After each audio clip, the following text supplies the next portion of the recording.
RAPBD 2023 resmi disahkan DPR Papua Barat.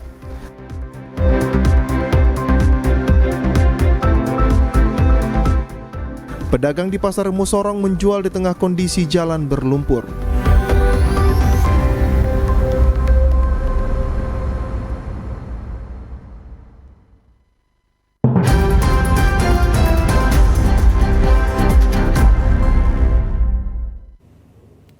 Selamat petang saudara, berita Papua Barat hari ini kembali hadir menjumpai Anda, edisi Rabu 14 Desember 2022. Sejumlah informasi dari daerah di Papua Barat akan kami hadirkan untuk Anda. Bersama saya Susan Mampioper, inilah Papua Barat hari ini selengkapnya. Saudara, rancangan anggaran pendapatan dan belanja daerah RAPD Induk tahun 2023 akhirnya resmi disahkan oleh Dewan Perwakilan Rakyat Provinsi Papua Barat. Setelah melewati pembahasan panjang selama sepekan antara legislatif dan eksekutif yang membahas rancangan anggaran pendapatan dan belanja daerah Induk tahun anggaran 2023. Selasa 13 Desember 2022 bertempat di Hotel New Aston Manokwari. Akhirnya DPRD Papua Barat menyetujui rancangan anggaran pendapatan dan belanja daerah RAPBD Induk tahun 2023. Hal tersebut diawali dengan pembacaan pendapat akhir gabungan fraksi-fraksi DPR Papua Barat yang disampaikan Syors Dedaida, Ketua Fraksi Otonomi Khusus, yang menyampaikan 15 poin terhadap jawaban pemerintah Provinsi Papua Barat. Untuk anggaran pendapatan dan belanja daerah Papua Barat tahun anggaran 2023 sebesar 7.641 miliar lebih. Sedangkan belanja sebesar 8.222 miliar lebih. Sedangkan penerimaan pembiayaan sebesar 630 miliar 999 juta lebih. Papua Barat tahun anggaran 2023 menjadi peraturan daerah. 1. Pendapatan daerah. Jumlah pendapatan daerah sebesar 7.641 miliar 106 juta 30.179 rupiah. 2. Belanja. Jumlah belanja sebesar 8.222 miliar 166 juta 30.117 rupiah. Pembiayaan. Penerimaan pembiayaan sebesar 630 miliar 999 juta 999.938 rupiah. Demikian pembacaan surat keputusan Dewan Perwakilan Rakyat Provinsi Papua Barat, Ketua Organisasi Kongkor SIP. Sekian. Penjabat Gubernur Papua Barat yang bacakan penjabat Sekda Papua Barat dan C. Sangkek mengatakan pandang-pandang dari fraksi-fraksi DPR Papua Barat sangat berharga sebagai salah satu instrumen dalam pengambilan keputusan untuk menyusun RAPBD. Saya menilai pandangan-pandangan yang terkandung di dalam pendapat akhir fraksi-fraksi DPR sungguh berharga untuk digunakan sebagai salah satu instrumen dalam pengambilan keputusan untuk penyusunan materi rancangan anggaran pendapatan dan belanja daerah.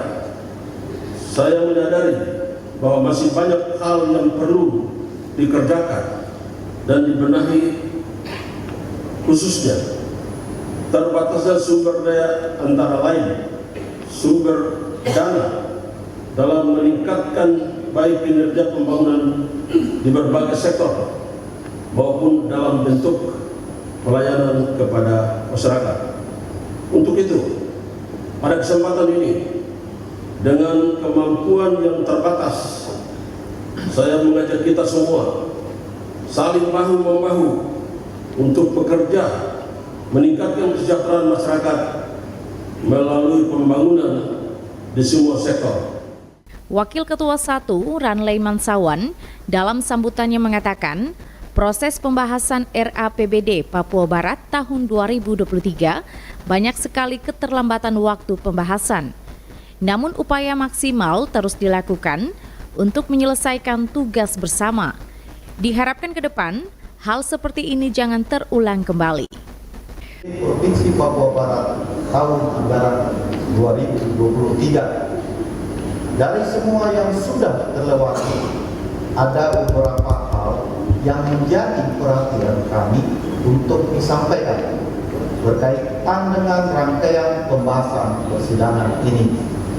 Yang pertama, jika memperhatikan pada alur dan ketentuan dalam pembahasan Raperda APBD tahun anggaran 2023 ini, maka sesungguhnya kita telah mengalami banyak sekali keterlambatan waktu di dalamnya.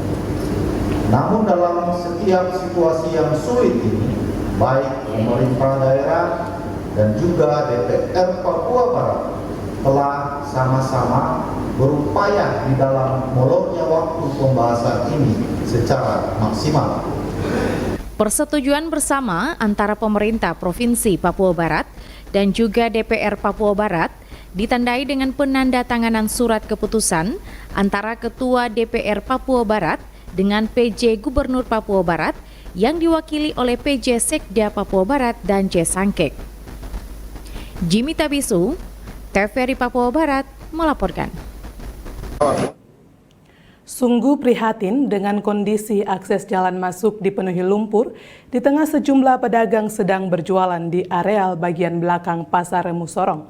Para pedagang berharap pemerintah terkait dapat memperhatikan jalan tersebut yang sudah mengalami kerusakan sejak sekian tahun. Beginilah aktivitas perekonomian di Pasar Remu Sorong. Hampir setiap harinya, mobilitas warga dan transportasi angkutan umum terus mengalami peningkatan. Namun di sisi lain, ada sejumlah permasalahan yang dijumpai seperti jalan rusak dan berlumpur yang hingga saat ini belum ada perhatian khusus oleh pemerintah terkait.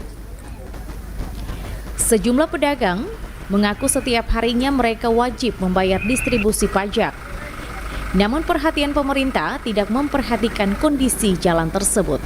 Akses jalan belakang Pasar Remu Sorong terlihat sangat sempit antara jalan dan lapak pedagang. Bila hujan turun, kondisi jalan akan digenangi air dan berlumpur, sehingga membuat aktivitas daya beli masyarakat menurun. Bahkan ada sebagian pedagang mengalami kerugian. Hilda, salah satu pedagang mengaku, ia sudah berjualan sejak 10 tahun di Pasar Remu. Namun kondisi jalan tersebut belum dibangun, bahkan ia selalu wajib membayar pajak kepada petugas Dispenda Kota Sorong. Sangat terganggu Pak, karena orang mau belanja nggak bisa, terhalang gitu. Terhalang dengan apa? Terhalang dengan lumpur-lumpur begitu, kotor toh, nggak mau orang belanja kalau kotor jalannya.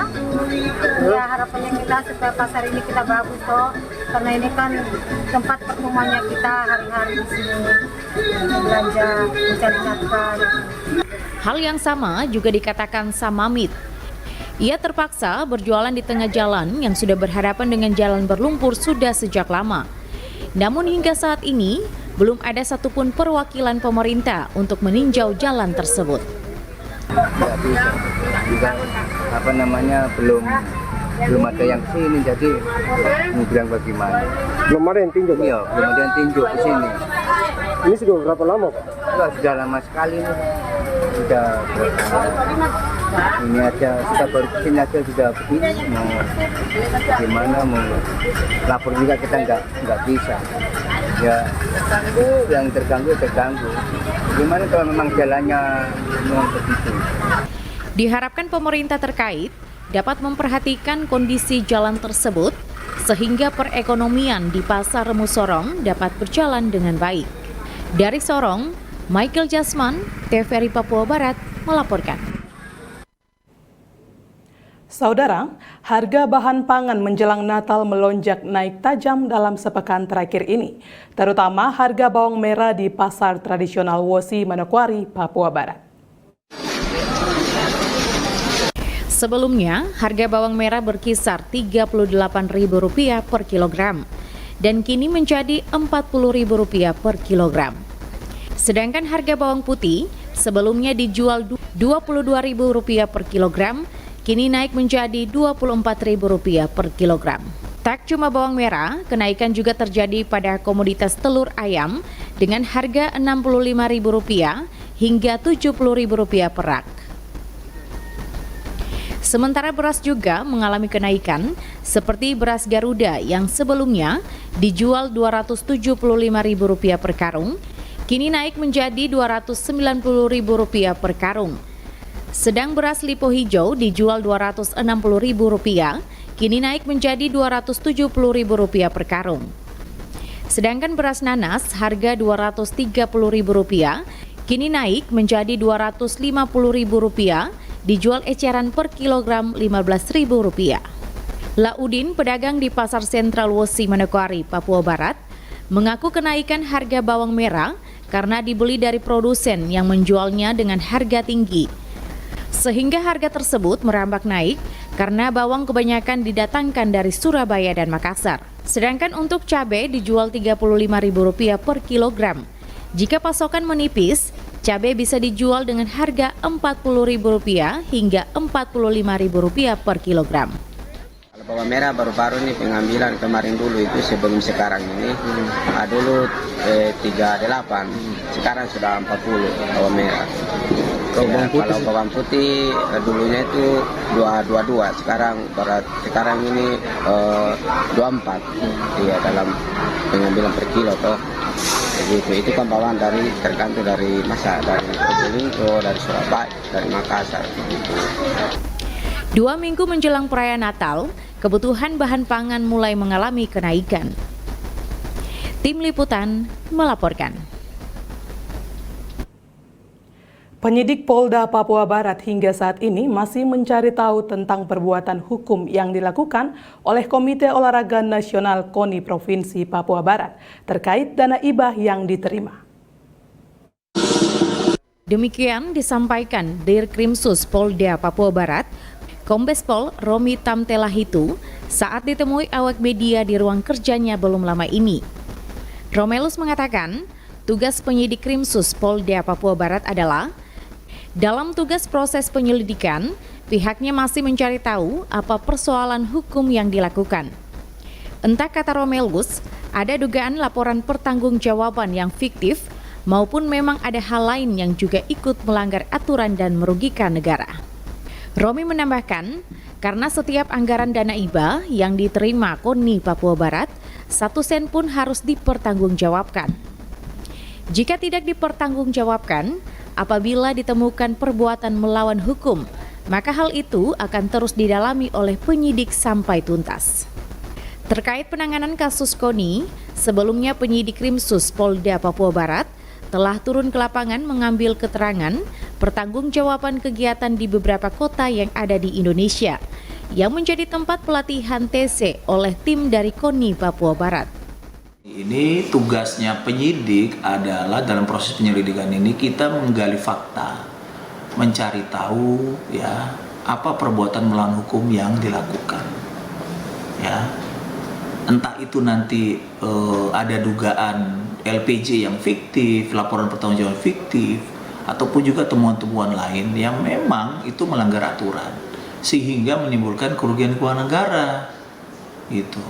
Karena teman-teman, uang hibah yang diterima oleh KONI ini harus dipertanggungjawabkan, 1 sen pun harus dipertanggungjawabkan. Nah, jika ternyata tidak dapat dipertanggungjawabkan, apalagi misalnya kita temukan ada perbuatan melawan hukum, maka itu nanti akan didalami oleh penyidik, teman-teman sekalian. Natalindo Kerewai, TVRI Papua Barat melaporkan. Informasi tadi sekaligus menutup jumpa kita pada Papua Barat hari ini, edisi Rabu 14 Desember 2022. Mewakili seluruh kerabat kerja yang bertugas, saya Susan Mampioper undur diri dari hadapan Anda. Terima kasih atas kebersamaan Anda dan sampai jumpa.